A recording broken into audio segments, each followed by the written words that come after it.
anyway. Can I just see a show of hands of people who have seen some version of this presentation previously?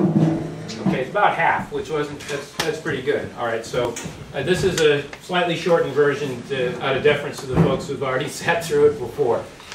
Okay, some quick facts. First of all, I'm not going to read all of these, but some quick facts about wind power. Wind power is the fastest growing new source of electric generation in the world, and it's the fastest growing new source of electric generation in the United States.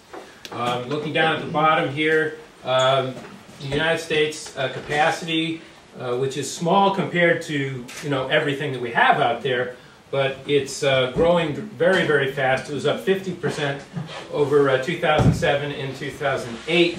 In 2008, new wind generation accounted for 42% of all new generation capacity installed in the U.S. That includes hydro, coal, gas turbine, et cetera, et cetera.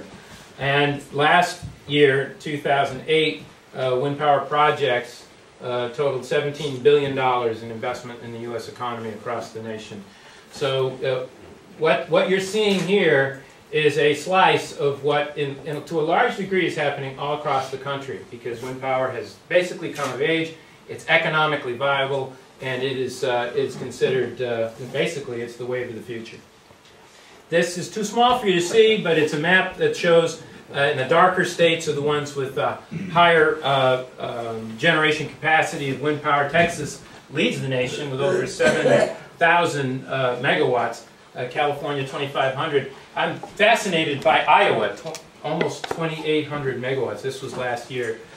New York, 832. Vermont shows 6.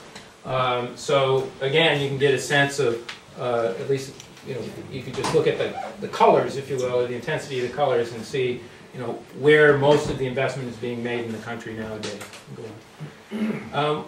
Wind power cost. Why are utilities signing up for this? There's a bunch of reasons. One is the government, both federal and at the state level, in most cases, or I believe there's 22 states actually, not most, that have some form of renewable generation standard or renewable energy standard that basically requires over time for utilities to deliver some growing percentage of their electricity that they deliver to the homes has to come from renewable sources. Vermont is like that, like the other states that have that. They have a renewable portfolio standard. And so that's one driver of this. It's absolutely true. But the utilities do like it as well. Now, there's a lot of concerns over wind power being intermittent. It's not unlike hydropower. When you're using a run-of-river facility for hydropower, it's intermittent. Steve, you're not doing that. Okay, this cowbell's going off by itself. I don't have it with me. This is scary. Okay. So that's a concern, but the advantage that wind power has is the fuel cost is 0. And what that means is when a project signs a long-term contract with the utility knows what it's going to be paying for that electricity 20 years ahead of time. They can't do that with any kind of pay-for-fuel source. So go to the next one. And then hit it again. This is just a representation to illustrate that, and one more time. These are crude oil prices. You can see, we all know that that's bounced up and down. This is natural gas prices that actually have been paid to electric generating units over time. It starts in 2002, it goes to 2009. It bounces all over the place. And of course, the cost to the ratepayers and the cost to utilities have to follow whatever the fuel cost is. Wind is a flat line across those time frames because the costs are all up front. It's capital costs. It's very little cost once it's in operation. Operations and maintenance are predictable and small. And as a result, those long-term contracts are very stable. And that has advantages for the mix of utility power. Okay, what about Vermont Community Wind Farm? It's a private energy development project, okay? There are no government funds involved in the capitalization of this project. It's a private project. This facility would be a merchant facility. It's not a utility. It's not owned by CVPS, although CVPS would be a customer of the wind farm. It is not, part of their business. They're not affiliated with it. Otherwise, it is in fact 100% owned by Per White Hansen, who is here. He's an electrical engineer. The important point to mention here, it's we're not like Velco. We're not like CV. We don't have the power of eminent domain.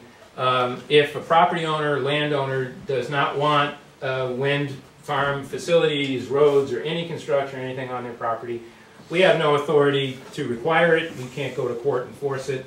It's a private enterprise, and it's no different from any other private enterprise in that respect. It will require not only the permission of the property owners, but it will also require the permission of the state through a certificate of public good from the Public Service Board. It's independent, as I said, of CVPS. Okay. So, what are the obligations? Well, permitting, the wind farm has to obviously secure certificate of public good and some other permits as well. It has to get land leases in order to have legal right to build on the private lands. It needs power sales contracts with the utilities, CV and other Vermont utilities. Also obviously responsible for construction, maintenance, the roads, the equipment, security, operation once it's operating, property taxes and host community payments, which we'll get into a little bit more. And then there's another point here that under the Vermont Public Service Board precedent, there's a requirement for a decommissioning fee, basically, or guarantee. Basically, it is the requirement that as the project is developed and then as it operates, that there have to be sufficient resources, financial resources available to the Public Service Board, not to the owner, but to the Public Service Board, that if certain triggers are met, that an order can be made for decommissioning, either at the end of the useful life, if there's, if that's, its useful life is up, its permit's up, and it's now going to be disassembled and removed, or if there are some triggers that might happen because of failure to perform or something like that during the operation. But the point is, the money has to be there up front, and the authority to expend it is in the hands of the Public Service Board, not in the hands of the developer, although there are certain legal triggers that have to be met before the Public Service Board could exercise that. And those are all laid out in the Certificate of Public Good. So there are multiple paths to an 80 megawatt wind farm. 80 megawatts is big. The one that was permitted up in Sheffield is 40. So it's, in terms of output, it's twice that size. But there are multiple paths there. And one of the things that we really want to communicate more than anything else tonight is that it's not cast in concrete. There were 60 identified potential sites. That has been now reduced to 45. That is still subject to change. An application for a certificate of public good will not be made until after the 1st of next year. Between now and then, decisions are going to be made about which of those sites we are going to propose to develop, and where the roads would go, et cetera, et cetera, et cetera. Those decisions are not made yet. So this is a perfect opportunity for us to get the feedback from the communities in terms of what the greatest sensitivities are. So here's an example, the actual wind turbine types. We had 3 that we were looking at. We've added one as a result of the Leinster bus trip. And they are, I'm going to just, as a GE 1.5, and the sizes and so forth are on here. I can go over those if you want to.